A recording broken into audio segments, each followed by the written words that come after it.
জয়নিতাই, রাধে রাধে।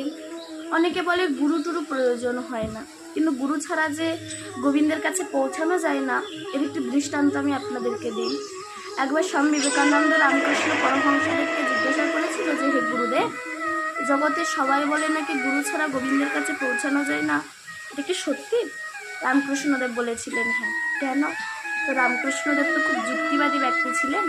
তিনি বলেছিল, আচ্ছা বলতো বিলে ওই যে নদী দিয়ে যে স্টিমারটা ভেসে যাচ্ছে, ওটা চন্দননগরে পৌঁছাতে কতক্ষণ সময় লাগবে?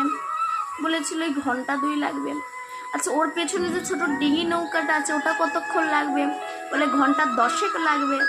আচ্ছা এবার বলতো বিলে ওই ছোট ডিঙি নৌকাটা যদি স্টিমারের পেছনে বেঁধে দেওয়া যায় তাহলে কতক্ষণ লাগবে? বলে ঠাকুর এই জন্য লোকে তোমাকে পাগল বলে। স্টিমারের যদি 2 ঘন্টা লাগে, ডিঙি নৌকাটারও 2 ঘন্টাই লাগবে।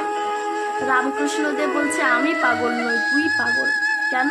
বলে শোন, যেমন স্টিমারের পেছনে ছোট ডিঙি নৌকাটা বেঁধে দিলে স্টিমার যে গতিতে পৌঁছায়, ডিঙি নৌকাটাও সেই গতিতে পৌঁছায়। তেমনি গুরুর দেহ হচ্ছে ভজনযোগ্য দেহ, আর শিষ্যের দেহ হচ্ছে ভজনবিহীন দেহ। ওই ভজনবিহীন দেহ যদি ভজনযোগ্য দেহের সঙ্গে বেঁধে দেওয়া যায়, গুরুদেব যে গতিতে ভগবানের কাছে পৌঁছাবে, শিষ্য সেই গতিতেই ভগবানের কাছে পৌঁছাবে। এই কারণে আমাদের গুরু প্রয়োজন হয়। রাধে রাধে।